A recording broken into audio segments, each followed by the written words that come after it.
ocupar la sabiduría, hermanos, trae excelentes resultados en nuestra vida y da la gloria a nuestro Dios por sobre todas las cosas. Algunas personas podemos utilizar dispositivos o podemos manejar algunas cosas, pero no podemos manejar nuestra propia vida. La sabiduría, ante todo, adquiere sabiduría, dice Proverbios 4, versículo 7.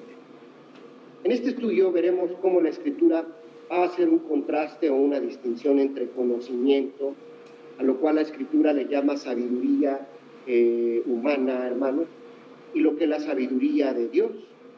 Voy a rogar que pues oremos al Señor. En esta tarde, Señor, gracias porque estás cuidando de nosotros.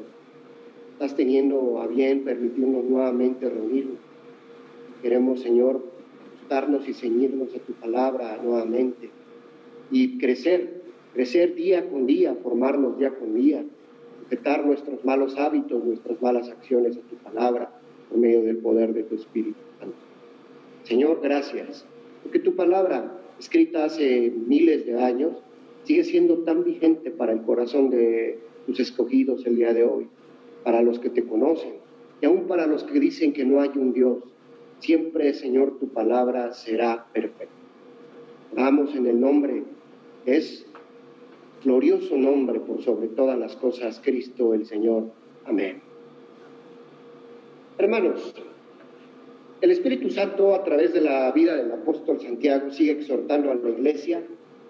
En el capítulo 3, versículo 1, dice así: hermanos míos, no os hagáis maestros muchos de vosotros, sabiendo que recibiremos mayor condenación. Sigue exhortando el Señor a la iglesia, a los que querían ser maestros de la palabra. Un predicador, hermanos, dijo así: no es suficiente pararnos ante el público y decir cualquier cosa. El conocimiento nos permite analizar las cosas, pero la sabiduría de Dios nos permite organizar las cosas y hacer la verdad de Dios, que esta verdad de la palabra de Dios sea aplicable a la vida diaria. Conocimiento sin sabiduría hace que haya un contraste. Vamos a ver 3 aspectos que nos enseña la Escritura acerca de este contraste. El primer contraste que encontramos, hermanos, de origen, lo vamos a ver de los versículos 15 al 17. ¿Quién es sabio y entendido entre vosotros? Muestre por la buena conducta sus obras en sabia mansedumbre. Pero si tenéis celos amargos y contención en vuestro corazón, no os jactéis ni mintáis contra la verdad. Porque esta sabiduría no es la que desciende de lo alto,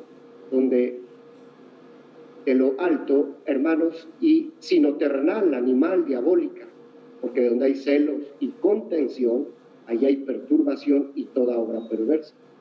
Pero la sabiduría que es de lo alto es primeramente pura, después pacífica, amable, benigna, llena de misericordia y de buenos frutos, sin incertidumbre ni hipocresía.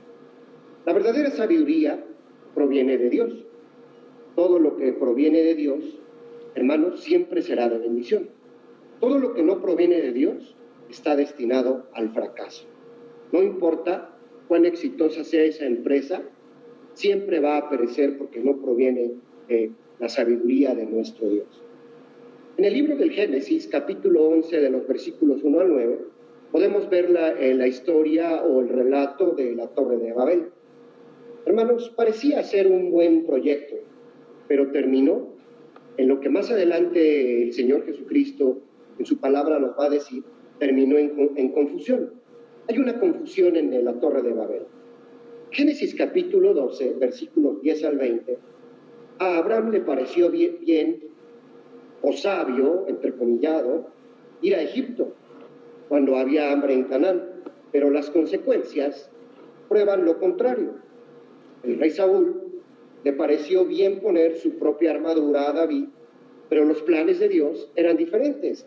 Esto lo veo en el primer libro de Samuel, en el capítulo 17. Los discípulos de Jesús pensaron que era sabio despedir a la multitud para buscar su propio alimento. Pero Jesús tomó los panes y los peces y así comenzó a alimentar a una gran multitud. ¿Cuál es el origen del conocimiento? Capítulo 3, versículo 15. ¿Quién es sabio y entendido entre vosotros? Muestre, por favor, yo agrego, la buena conducta de sus obras en sabia mansedumbre. El creyente va a tener 3 enemigos. 1, las filosofías del mundo. 2, la carne. Y 3, el adversario, el enemigo. Lo que la Escritura le llama en 1 Corintios 20 y 21, hermanos, que voy a citar en esta tarde, la Escritura dice en capítulo 1, 20 y 21, dice así: ¿dónde está el sabio? ¿Dónde está el escriba? ¿Dónde está el disputador de este siglo? ¿No ha enloquecido Dios la sabiduría del mundo? Ya, en la sabiduría de Dios, el mundo no conoció a Dios mediante la sabiduría. Agradó a Dios salvar a los creyentes por la locura de la predicación. La sabiduría entonces del mundo, hermanos, se contrasta, y el origen de la sabiduría o el conocimiento del mundo, ya vimos, hermanos, de dónde va a provenir. El hombre podrá manejar la ciencia, conocerla, descubrir las cosas, pero no sabe a veces qué hacer con ellos, con esta información. Casi todo lo que se descubre se vuelve contra él. Henry David Thoreau, hermanos, un escritor estadounidense, advirtió que teníamos buenos medios o medios perfectos o perfeccionados para fines siempre imperfectos. El mundo, a través de su conocimiento, no ha conocido a Dios, y por su conocimiento o razonamiento rechaza el mismo evangelio de Dios. 1 Corintios 1:18 nos dice que la cruz es locura a los que se pierden. No olvidemos, hermanos, el problema que tuvieron los judíos con los griegos. Acerca de la cruz hubo un problema grande. La sabiduría de Dios es locura entonces para el hombre. Esta sabiduría que la Escritura describe, hermanos, como 3 aspectos: es terrenal, es animal y es diabólica. Esta sabiduría está basada sobre un propio razonamiento, mientras que la sabiduría de Dios se basa sobre la revelación de la palabra. El temor de Jehová es el principio de la sabiduría. La sabiduría, hermanos, que se origina en la naturaleza humana del hombre, sin la intervención del Espíritu Santo, tiene estos 3 premisas que nos da la palabra de Dios. ¿Cuál debe ser la sabiduría del creyente, de la iglesia de Jesucristo, hermano? Quiero pedirle que vayamos a primera carta a los Corintios, nuevamente capítulo 1, versículos 24 al versículo 30. Y la primera carta del apóstol San Pablo a los Corintios dice lo que acabamos de leer. Voy a avanzar, hermanos, porque los judíos, hoy en el verso 22, piden señales, y los griegos buscan sabiduría. Pero nosotros predicamos a Cristo crucificado, para los judíos ciertamente tropezadero, y para los gentiles locura. Mas para los llamados, así judíos como griegos, Cristo, poder de Dios y sabiduría de Dios. Porque lo insensato de Dios es más sabio que los hombres, y lo débil de Dios es más fuerte que los hombres. Pues mirad, hermanos, vuestra vocación, que no sois muchos sabios según la carne, ni muchos poderosos, ni muchos nobles, sino que lo necio del mundo escogió Dios para avergonzar a los sabios. Y lo débil del mundo escogió Dios para avergonzar a los fuertes. Y lo vil del mundo y lo menospreciado escogió Dios, lo que no es, para deshacer lo que es, a fin de que nadie se jacte en su presencia. Mas por él estáis vosotros en Cristo Jesús, cual nos ha sido hecho por sabiduría, justificación, santificación y redención. ¿Qué le parece la palabra de Dios, hermanos? La palabra de Dios nos dice entonces, ¿cuál es la sabiduría del creyente? Número 1, la sabiduría del creyente es Cristo Jesús. En Cristo están escondidos todos los tesoros de la sabiduría y del conocimiento. En el Deuteronomio, hermanos, en el capítulo 4, segunda carta a capítulo 4, versículos 5 y 6 de Deuteronomio, segunda carta de Timoteo 3:15, nos dice que todas las escrituras nos hacen sabios para la salvación. Santiago 1:5 nos dice, si alguien es falto de sabiduría, pídala a Dios. Efesios 1:17 también nos dice, hermanos, que el origen de la verdadera sabiduría proviene de Dios. Segundo contraste que vamos a ver el día de hoy, hermanos. El primero lo entendemos, ya de dónde llegó el Señor, si no en un momento lo repetimos. Segundo contraste es la operación.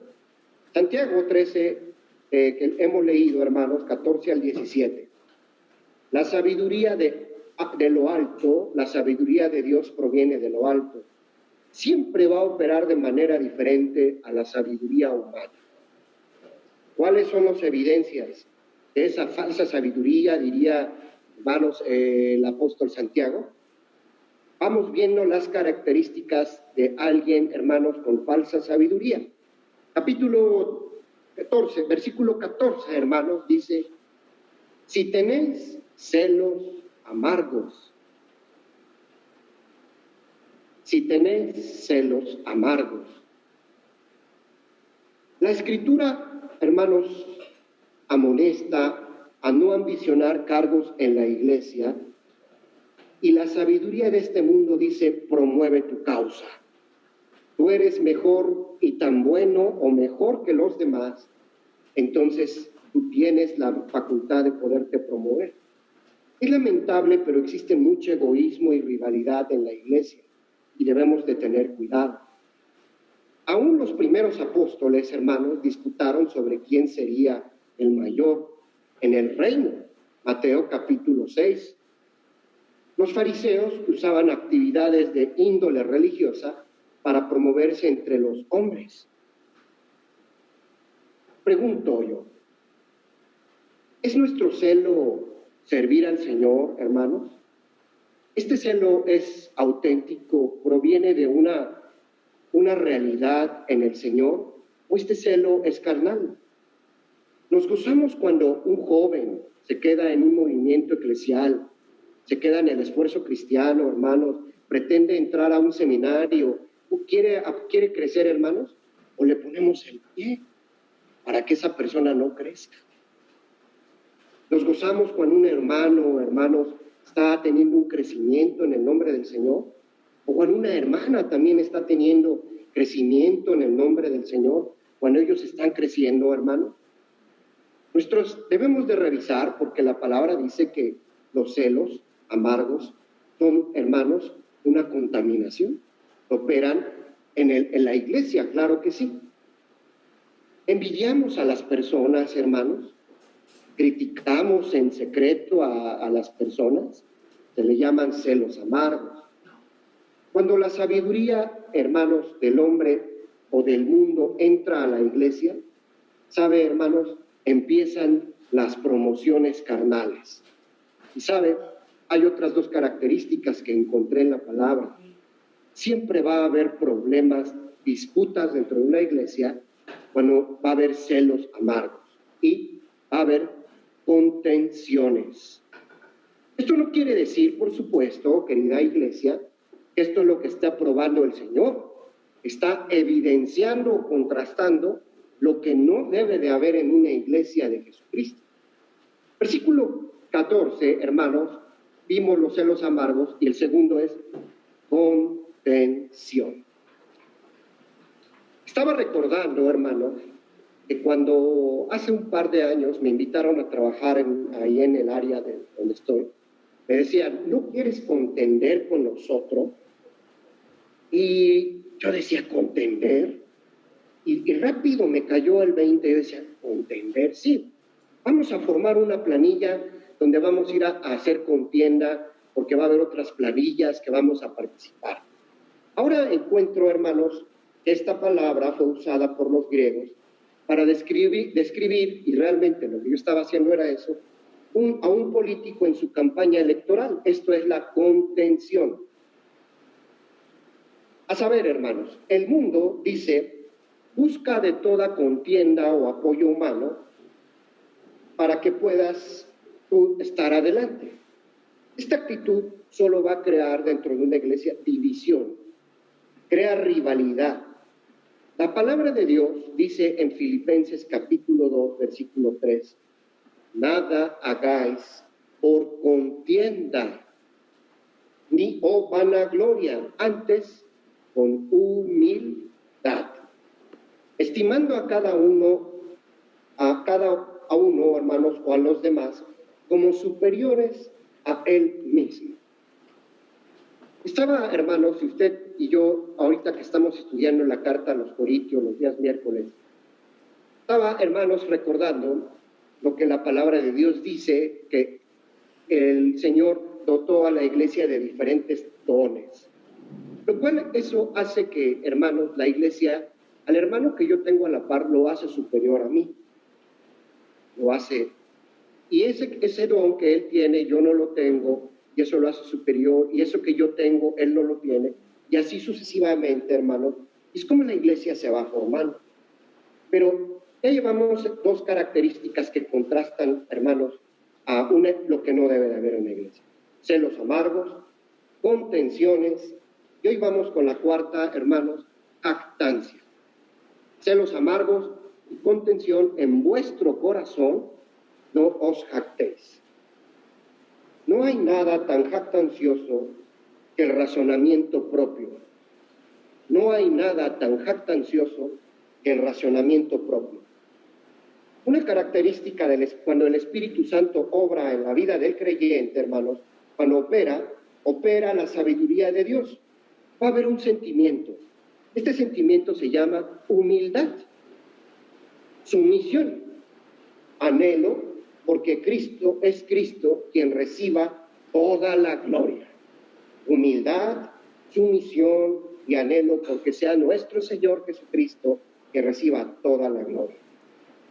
No hay necesidad, hermanos, de comportarte con otros diferente, porque mi visión siempre debe de estar puesta en Cristo. A saber, tenemos que saber entender, hermanos, que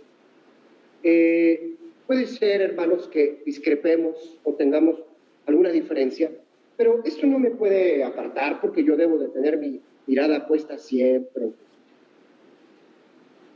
Vamos viendo otro, hermanos, otro de los contrastes. Ni mintáis contra la verdad. Esto significa ni mintáis contra la verdad. Quiere decir que puede haber entonces engaño. Vemos la secuencia de la palabra. Es muy sencillo. Primero, la ambición lleva a la contención. Y la contención a la rivalidad. Repito, la ambición lleva a la contención y la contención lleva a la rivalidad. Se va a usar la jactancia y la jactancia, dice la Escritura, está llena de mentira.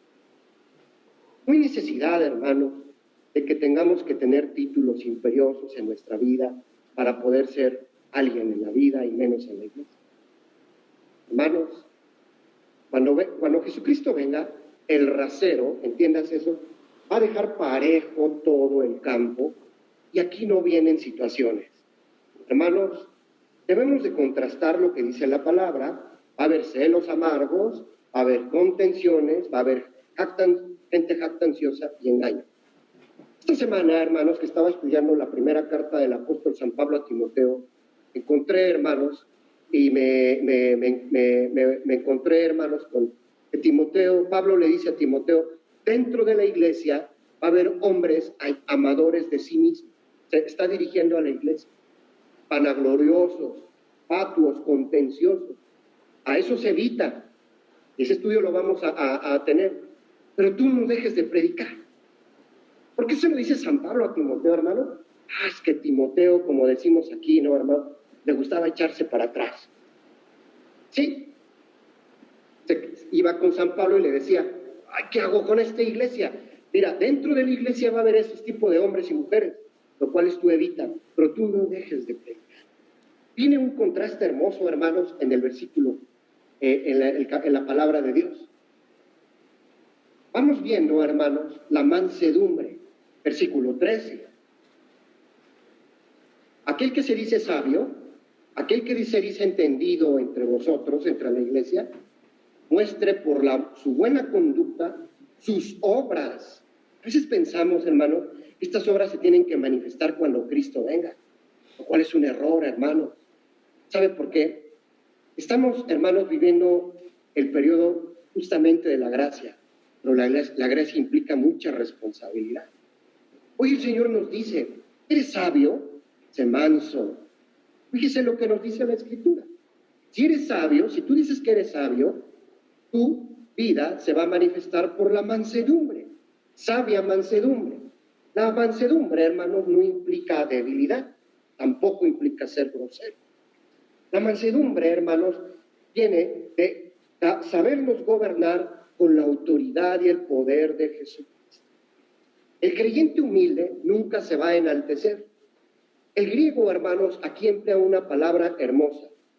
Me encantó. Mansedumbre. Es la de dominar a un caballo que ha sido domado. ¿Qué cosa, hermanos? El manso siempre va a buscar la gloria de Dios. Gálatas 5:23 nos dice que uno de los frutos, el fruto del Espíritu Santo es la mansedumbre. ¿Le parece? Sí nos está contrastando la palabra, hermanos, porque cuando no soy manso, me doy cuenta, hermanos, estoy siendo gobernado por una pasión carnal que no me deja. Sabia mansedumbre, dice la Escritura, es mayor aún, hermano.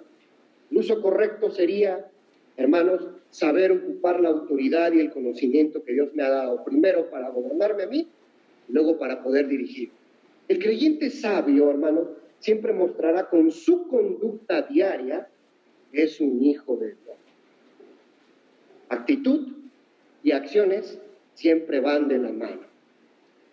Vamos caminando juntos, hermanos. Actitud y acciones siempre van de la mano. Vamos viendo ahora pureza, versículo 17. La sabiduría que es de lo alto es primeramente pura. Primeramente pura.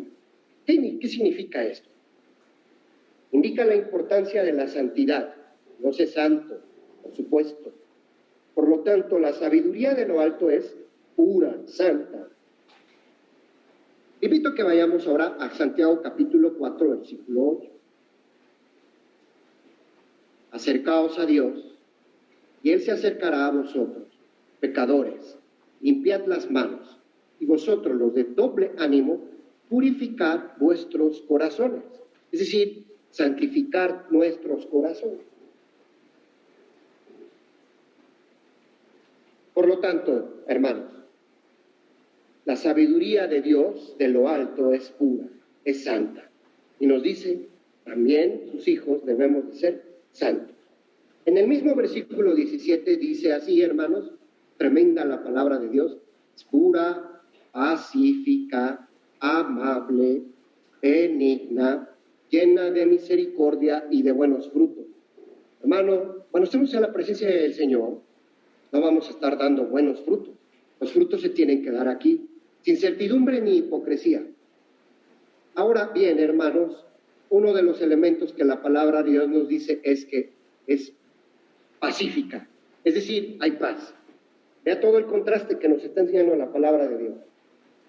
Dice la Escritura que la sabiduría del hombre es terrenal, es animal, es diabólica. Esta conduce siempre a la competencia. Siempre va a haber una rivalidad. Y esta rivalidad produce, hermanos, guerra. Y lo dice la Escritura. ¿De dónde vienen las guerras y los pleitos entre vosotros? Capítulo 4, 1 y 2. ¿No es de vuestras pasiones las cuales combaten en vuestros miembros? Codiciáis, no tenéis. Matáis y ardéis de envidia.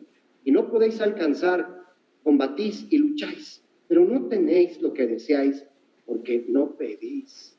Pedís y no recibís porque pedís mal para gastar en vuestros deleites. Oh almas adúlteras, dice el Señor, hermano.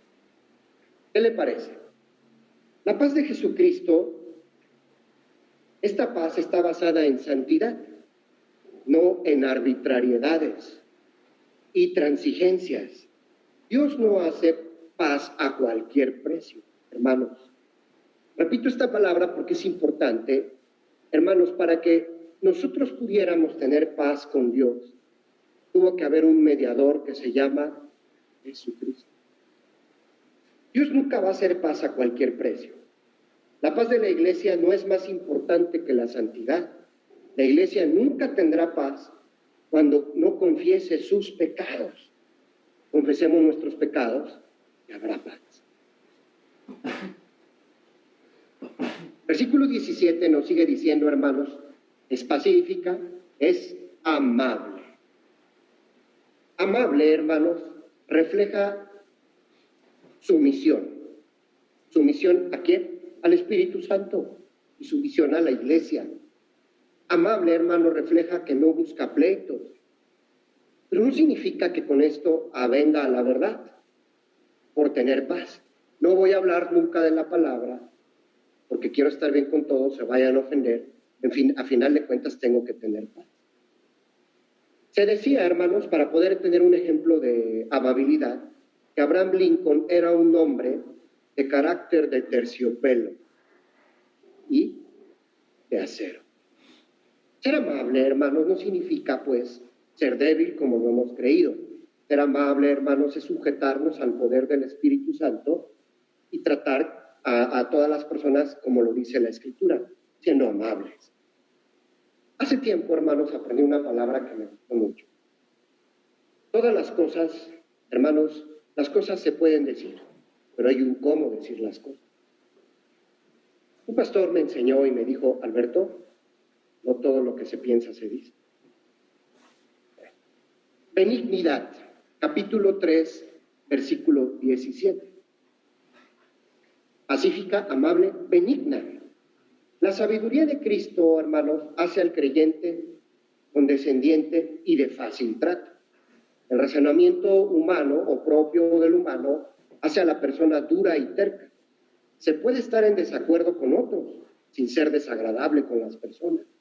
El benigno es de la siguiente manera: pronto para oír, tardo para hablar, tardo para airarse, dice Santiago 1:19. Mucha gente cree que la terquedad es una manera de convicción, lo cual es incorrecto, y que siempre tiene que tener la razón. Bueno, el Espíritu Santo, hermanos, opera en la vida del creyente.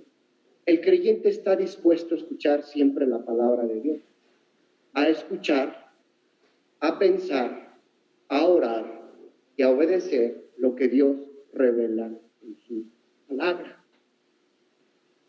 Hermanos, quisiera más que nos quedáramos, ya vimos lo que es los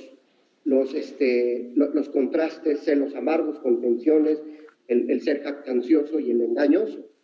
¿Qué le parece si vamos trabajando con amabilidad, benignidad, y hoy vamos a dar una tercera característica: misericordia? ¿Lo vio en el versículo que estamos en el 17, hermanos? La persona benigna está llena de misericordia. El creyente que es sabio en Cristo es misericordioso. Lucas capítulo 6, versículo 36 nos dice: sed pues misericordiosos, como vuestro Padre es misericordioso. No olvidemos Lucas capítulo 10, hermanos, la parábola del buen samaritano. Ese hombre fue movido a misericordia. Hermanos, es claro lo que queda, que el creyente debe tener misericordia. Y versículo 17, nótese por favor, quisiera ser yo hiperbólico o exagerado, dice lo siguiente porque lo voy a decir: de buenos frutos. ¿Dónde, hermano? ¿Dónde debe de tener buenos frutos? Aquí y ahora, hermanos. Aquí y ahora. La sabiduría de Cristo no hace una vida vacía. La sabiduría de Cristo siempre la va a llenar el Señor. Juan capítulo 15. El Espíritu Santo siempre va a producir fruto para la gloria de Dios. La sabiduría de Dios es práctica, hermanos. ¿Sí? Dios siempre es práctico. ¿Qué hace? Cambia la vida. y produce frutos, buenas obras, para la gloria del nombre del mismo nuestro Señor, hermano. Nos estamos fijando que en este recorrido de la carta del apóstol Santiago, hermano, nos está hablando a nosotros. Dios nos está hablando y nos está diciendo: Alberto, eres amable, eres benigno, eres misericordioso, estás dando fruto. Es importante, hermano. Me encanta cuando escucho al pastor, hermanos, David Ormachea, hermanos, pastor chileno, hermanos, con su ministerio, que Dios lo ha bendecido de regreso al hogar, que dice, siempre el cristiano, cuando estamos oyendo la meditación, dice, rodeamos al alabro y le decimos, esta palabra es para ti. Cuando deberíamos de decir, esta palabra es para ti. Otra de las cosas que produce, hermanos, que hay un contraste en la Escritura es la certeza. Certeza, dice la Escritura, versículo 17. Sin incertidumbre, sin incertidumbre. Esta palabra nos va a animar a tener firmeza de carácter. Quiero regresar al capítulo 1, versículo 6 del apóstol Santiago, hermanos. Dice, pero pida con fe, no dudando nada. Porque el que duda es semejante a la onda del mar, que es arrastrada por el viento, echada de una parte a otra. La sabiduría de nuestro Señor Jesucristo trae fortaleza, trae certezas. Cuando esta sabiduría opera en nuestras vidas, hermanos, hay verdad y hay franqueza. Un creyente, hermanos, que está viviendo en la certeza de la palabra de Dios, no debe mentir, no puede mentir, no debemos engañar, debemos ser honestos. Hermanos, la Escritura es clara. Dice Efesios capítulo 4, versículo 15, siguiendo la verdad en amor. Debemos estar viviendo en la verdad que es Jesucristo. Vayamos terminando casi, hermanos. De los versículos 16 al versículo 18 hay un contraste de resultados en la palabra de Dios. Donde hay celos, hay contiendas. Ya no le busquemos. Donde hay celos, alguien que es contencioso es porque tiene celos. No lo digo yo, lo dice la Escritura, hermano. Allí hay perturbación. Ahorita vamos a ver eso.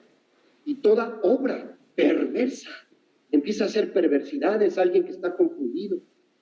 Pero la sabiduría que es de lo alto es primeramente pura, pacífica, amable, benigna, llena de misericordia y de buenos frutos, sin incertidumbre ni hipocresía. La sabiduría humana, entonces, hermanos, y lo dejo entrecomillado, este mundo produce problemas, dice el capítulo 3, versículo 16. ¿Qué produce? Envidias. ¿Qué produce?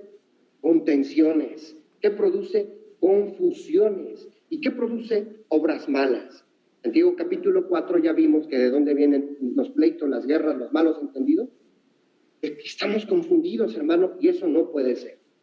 La palabra perturbación, ¿de dónde vienen los pleitos? Dice la Escritura, hermanos. Lo definimos de esta manera. Un pensamiento malo produce malas acciones. Un pensamiento malo produce malas acciones en la vida. Fíjese cómo es la actuación. ¿Se recuerda usted el libro del Génesis capítulo 1, hermanos? Si lo podemos recordar, capítulo 1, lo que se le llama el protoevangelio, del capítulo 1 al capítulo 5, hermanos. El protoevangelio. Hermanos, por supuesto que Adán y Eva fueron trabajados por el adversario. Por supuesto que no cayeron de buenas a primeras. Quiere decir, hermanos, que el adversario trabajó, nos fue engañando de tal manera, hermanos, hasta que su pensamiento se llenó, su pensamiento, y el resultado fueron malas acciones.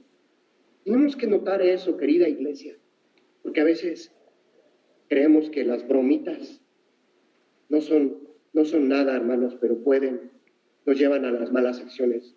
Y el resultado es que cuando miramos, decimos, ¿qué fue lo que le pasó? ¿Qué sucedió con esta actitud? Una mala acción. El enemigo lo trabajó. Pensemos, hermano, pensemos mucho en eso. Una palabra, hermanos, la palabra perturbación significa desorden que resulta de una inestabilidad. ¿Se acuerda que leímos, hermanos, que el hombre no puede ser de doble ánimo? No puedo estar, hermanos, siempre así. Es decir, hermanos, cuando yo tengo malas acciones y debo de tener cuidado, estoy perturbado, estoy inestable. Quiere decir que estoy separándome de la roca que es Jesucristo y que estoy empezando a confundirme. Santiago 1:8 dice que esas personas son inconstantes. Nadie lo puede frenar. ¿Sí? Está confundido. Vayamos a segunda carta a los Corintios, capítulo 12, hermanos, versículo 20. Capítulo 12, hermanos, versículo 20. Dice así. Pero ahora son muchos los miembros, pero el cuerpo es... Estoy en primera. Perdón, hermanos, estoy en primera. Segunda a los Corintios, por favor, capítulo que le dije 12:20, es correcto. Pues me temo que cuando llegue no os halle tales como quiero. Yo os he hallado de vosotros cual no queréis. Que hay entre vosotros contiendas, envidias, iras, divisiones, maledicencias, murmuraciones, soberbias y desórdenes. Quiero volver a hacer hincapié, hermanos. El hecho que la Escritura lo mencione no quiere decir que así debe ser la iglesia. Es el contraste que nos está diciendo de lo que no debemos de hacer como iglesia. Perturbación, entonces, hermanos, es un desorden que da como resultado a alguien inestable, inconstante. Celos, rivalidad y competencia son características de alguien confundido. Celos, rivalidad y competencia es característica de alguien que está confundido. En una ocasión escuché, hermanos, algo que me puso a meditar. La persona no tiene envidia de lo que tienes, tiene envidia de lo que eres.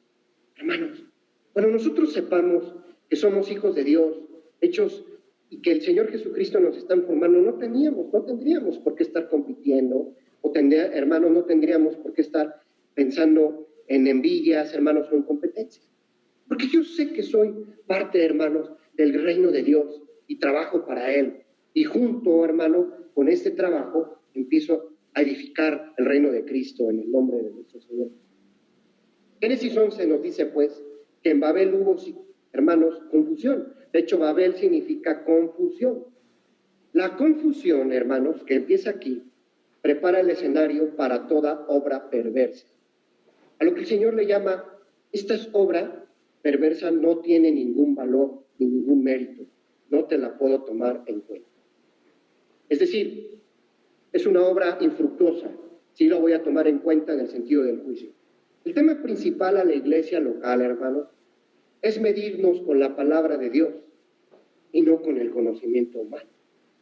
¿Se recuerda usted, hermano, lo que le pasó, segundo libro de los Reyes, lo mencioné hace un momento, hermano, lo que le pasó entonces al rey Saúl, en su conocimiento humano, le dijo a David, ponte esta armadura, ya que le quedaba muy grande, hermanos, este es un conocimiento humano. Hermanos, así es como debemos de pensar las cosas.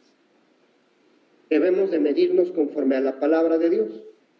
Nótese lo siguiente, la ausencia de pureza o santidad, la ausencia de paz, la ausencia de verdad, cuando hay contienda, cuando hay celos, cuando hay falta de amabilidad, cuando somos jactanciosos, indica que algo anda mal en nuestra vida.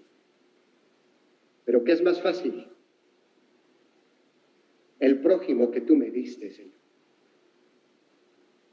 Mi esposa, mi hermano, el que me acaba de visitar. Eso es fácil decir eso, hermano. Es fácil evadir la responsabilidad. Por eso, hermanos, debemos de pensar, no, el problema no es del otro, el problema es del corazón. Algo hay en mi corazón, hermano, que yo tengo, hermanos, falta de pureza, no tengo paz en mi corazón, no vivo en la verdad, hay contienda, hay celos, hay una falta de amabilidad, soy un ser jactancioso, indica que algo en mi vida no está bien. Ese algo, hermanos, ese algo es la ausencia de no trabajar en la sabiduría de Cristo y estar trabajando en propios razonamientos. Tan sencillo y tan grande como eso. Es la ausencia de no trabajar en la palabra de Dios en mi vida. Ahora bien, hermanos, la sabiduría de Dios que produce bendición. Versículo 18. Y el fruto de justicia se siembra en paz para aquellos que hacen la paz.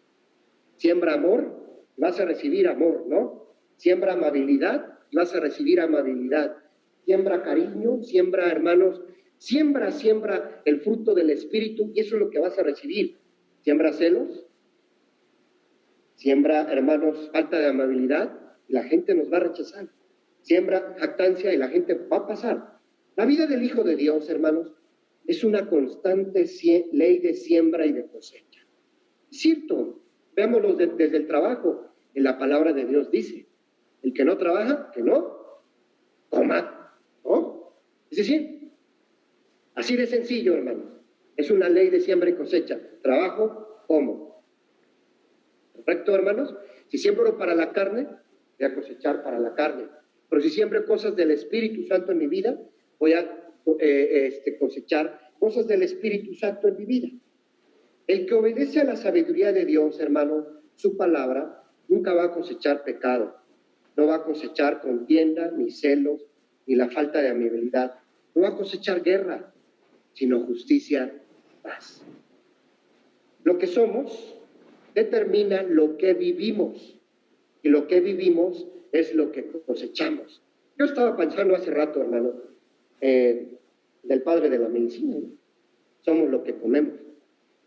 Dice por ahí, ¿verdad? Veámoslo desde esta manera. Si comemos palabra de Dios, vamos a sacar palabra de Dios.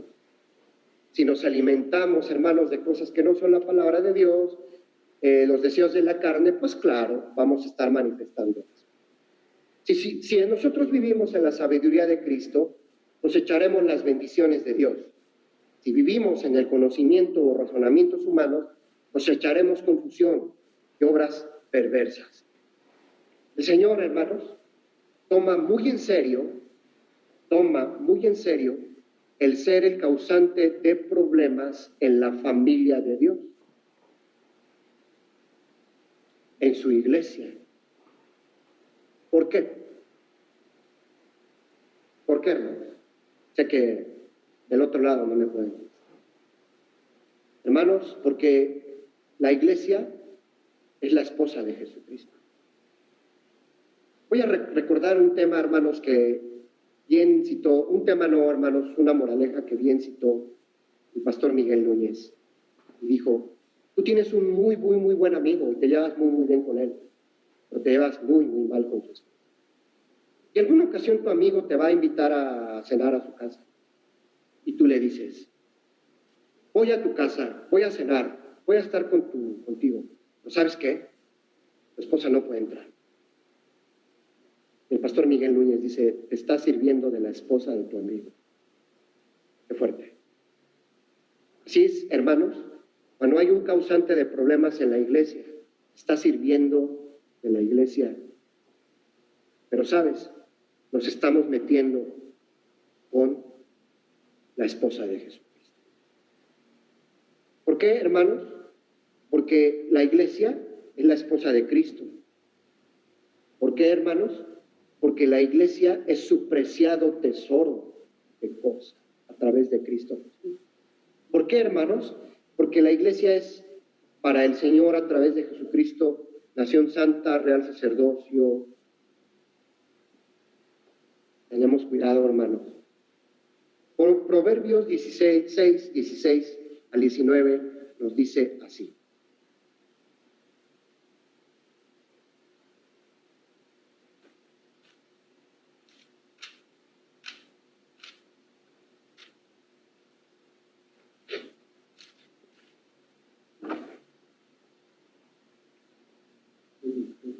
Sí.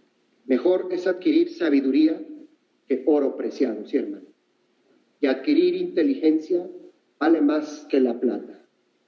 El camino de los rectos se aparta del mal. 16. Perdón. Mire, y también fue muy buena esta, ¿eh? 6 hermanos, 6, 16 al 19, porque también lo tengo aquí. Por razón se me quedaban viendo aquí como diciendo, mano, dirige este pensamiento. 6 cosas excelentes, 6 cosas aborrece Jehová, y aún 7 abomina su alma: los ojos altivos, la lengua mentirosa, las manos derramadoras de sangre inocente, el corazón que maquina pensamientos inicuos, los pies presurosos para correr al mal, el testigo falso que habla mentiras, y el que siembra discordia entre los hermanos. ¿Es serio, hermanos, causar problemas dentro del pueblo de Dios? Uno de los pecados entonces que Dios aborrece, hermanos, es ser sembrador de discordia dentro del pueblo de Dios. Discordia entre los hermanos, la familia de Dios, discordia entre su iglesia. Proverbios 3:13 dice así. 3:13. Bienaventurado el hombre que halla la sabiduría y que obtiene la inteligencia. Bienaventurado el hombre que halla a Jesucristo, que lo busca. Cristo no se encontró, por supuesto, hermano, pero hay que buscarlo siempre. Bienaventurado el hombre que halla la sabiduría, que es Jesucristo, que obtiene la inteligencia. Hermanos, hay que trabajar con la amabilidad, hay que trabajar con la benignidad, hay que trabajar con la misericordia, hay que trabajar con buenos frutos a través del Espíritu Santo, hay que trabajar con la verdad, hermanos, porque toda esa sabiduría que nos ha dado el Señor siempre va a producir una hermosa bendición. Quiero terminar, hermanos, pensando en lo siguiente, hermanos, en esta palabra del Señor. Hoy el Señor está contrastando nuestras vidas. Hubo un contraste hermoso en la palabra de Dios. Estoy dejándome un lema en mi corazón. Cuando uno enseña, 2 aprenden. Hermanos, por supuesto que estoy aprendiendo. Te quiero animar en el nombre de Dios. La palabra de Dios, hermanos, esta palabra viva y verdadera, se hizo para que la viviésemos hoy, para que la empecemos a atesorar en nuestro corazón. Te animo, hermano. Te puedo decir, tú y yo tenemos muchos de estos contrastes. Somos jactanciosos, poco humildes. Tenemos algo, nos vamos a identificar con ello. Y si hoy queremos acercarnos al trono de la gracia del Señor, tenemos que acercarnos, hermano, con honestidad. Padre, ¿qué cosas tienes que trabajar en mi vida todavía? Estoy dispuesto, heme aquí. A menos que quiera decir, heme aquí, envía a la hermana de al lado para que ella trabajes con ella. La sabiduría de lo alto, hermanos, es para eso. Quiero invitarle, le animo, hermano, en el nombre de nuestro Señor Jesucristo. Le animo, hermano. ¿Tienes celos amargos? ¿Somos personas contenciosas? Está en nuestro corazón. ¿Somos jactanciosos? Está en nuestro corazón. No mintamos contra la verdad que es la palabra de Dios y empecemos a trabajar lo que es bueno, santo y agradable para la gloria de Dios. Te animo. Oramos.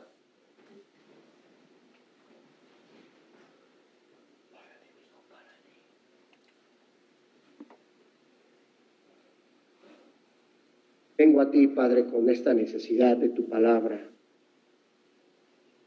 a beberla, a gozarme, a que me dé direcciones con tu pueblo, a recordar lo que el profeta decía, yo y la casa de mis padres, yo y la iglesia hemos pecado contra ti. Hemos sido como iglesia jactanciosos, soberbios, altivos, Padre. Hemos tratado de alguna manera a nuestro prójimo mal. Hoy, Padre, venimos juntos. Vengo yo, Padre, a pedirte, el príncipe de los pastores, Jesucristo, me dé ese corazón. Un corazón, Señor, que ame, tenga misericordia, sea justo con la iglesia, y estoy en ese trabajo y lo debo de hacer ya. Mi Dios, sé que tú estás trabajando, Padre, con los que tú escogiste, con los que tu Espíritu Santo hoy estás hablándole. Es tiempo del ánimo, del cambio, del amor. El amor es Cristo Jesús. Gracias, Padre, porque tu palabra penetró mi corazón como una espada de dos filos. Y Dios, gracias, que como algún día lo escuché, Padre, de tu palabra, nuestro corazón debe ser un corazón fértil en el nombre de Jesús, para que tu palabra caiga como buena semilla y produzca fruto. En el nombre de Jesús, bendito seas. Amén. Y amén.